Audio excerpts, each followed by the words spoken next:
আমি আবার পৌনে 7টায় আসা শুরু করলাম। এতে করে আমি দেখা গেল যে আমাদের কোম্পানি 7:20-এ 8টার পরিবর্তে 7:20 স্টার্ট হয়ে যেত ফ্যাক্টরি। আমি তখন চিন্তা করলাম ওরা যেহেতু আমার আগে এসে মানে 7:20 8টার আগে এসে কাজ স্টার্ট করে, তাহলে তাদের বেনিফিটটাও দিতে হবে আমাকে।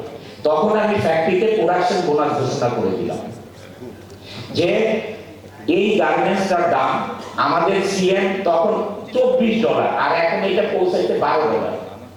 এই 7টা এখন $12 সিএম।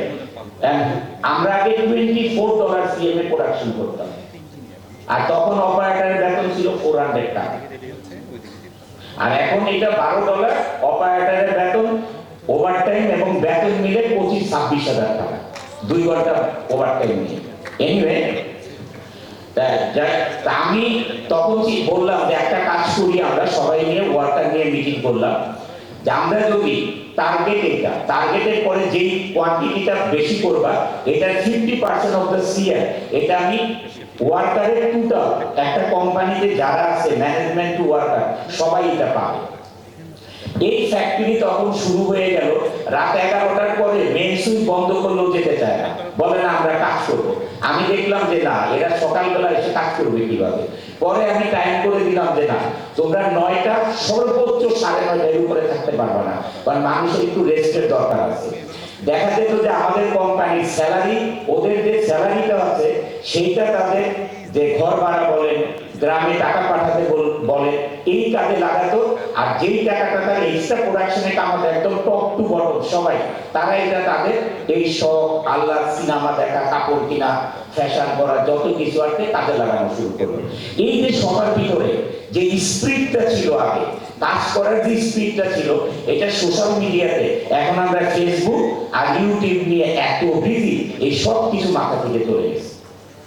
মানে কাজ করার যে স্পিরিট ছিল মানুষের মধ্যে, এটা চলে গেছে। আমরা এখন বেশি শিখতে পারি কিভাবে। বাংলাদেশে, আমেরিকা, ইউরোপিয়ান ইউনিয়নে পরে যদি যত হেড অফিস আছে, যত অর্গানাইজেশন আছে আর&ডির সাথে রিলেটেড, সব office Bangladesh. Not a India, not a China, not a Vietnam, সব বাংলাদেশ।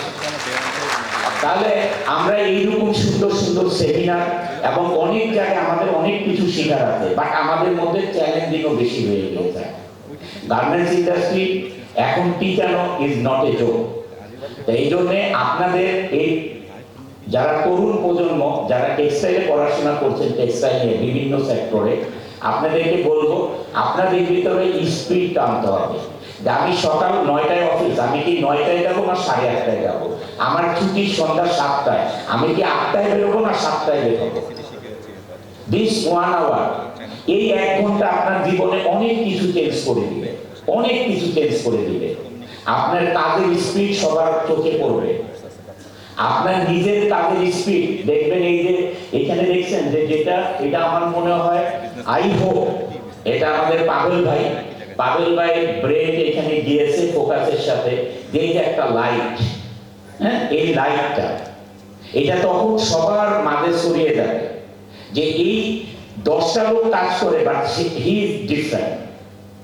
তার কাজের যে স্পিড সব কিছু মিলে ডিফারেন্ট, যে কাজ শেষ না করে সে যায় না, এবং আগামীকাল কি কাজ করবে এটাও রেডি করে তারপরে সে অফিস থেকে বের হয়।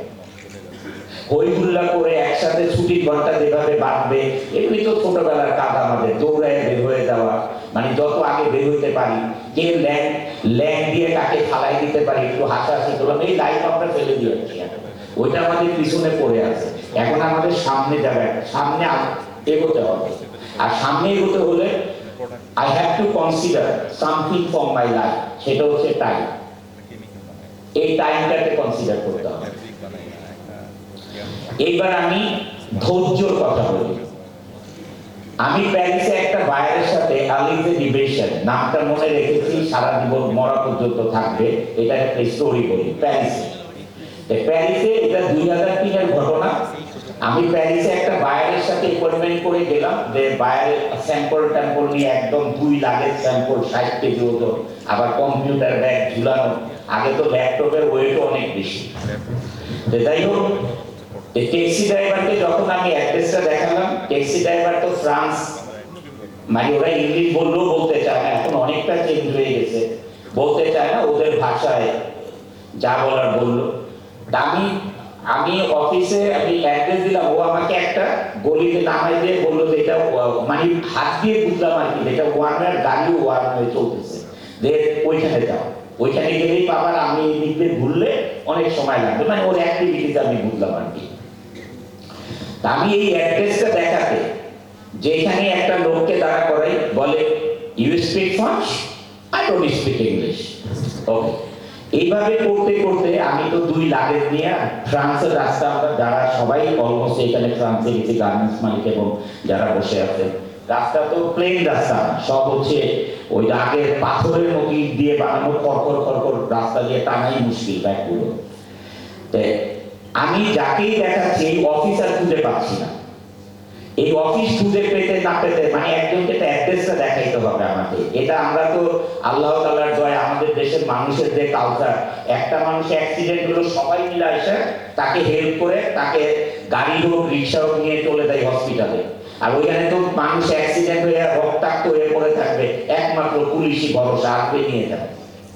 এই হেল্প করার কাউকে আমি পেলাম না।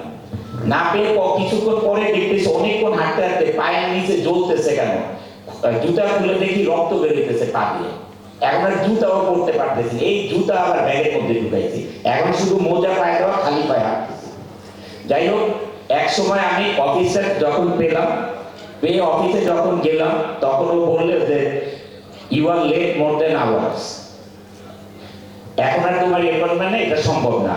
তখন আমি ওর রিসিপশনে বসে রইলাম, যেটা দেখো আমি যাই হোক যা বলছি সেটা হিজ নট এ ম্যাটার, কারণ আমি নিউজ সাপ্লাইয়ার, এটা ওর কাছে এমন একটা ম্যাটার করে না যে আমার কেন দেরি হয়েছে, এটা ম্যাটার করে না। তা আমি ধৈর্য সহকারে, আমি গিয়েছি হলো 11টার দিকে, আমি 4টা পর্যন্ত রিসিপশনে বসে আছি। ও যতবারই যায় এদিক দিয়ে ও আমাকে দেখে, 11টার থেকে 4টা পর্যন্ত রিসিপশনেই বসা, মানে ওই দিক দিয়ে গেলেই আমাকে দেখে।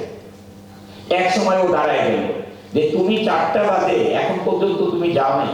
আমি বললাম যে দেখো আমি তো বাংলাদেশ থেকে প্যারিসে আসি তোমার সাথে মিটিং করার জন্য, আমার যে কোনো কারণে লেট হয়ে গেছে, গিভ মি 1 ডে অ্যাপয়েন্টমেন্ট।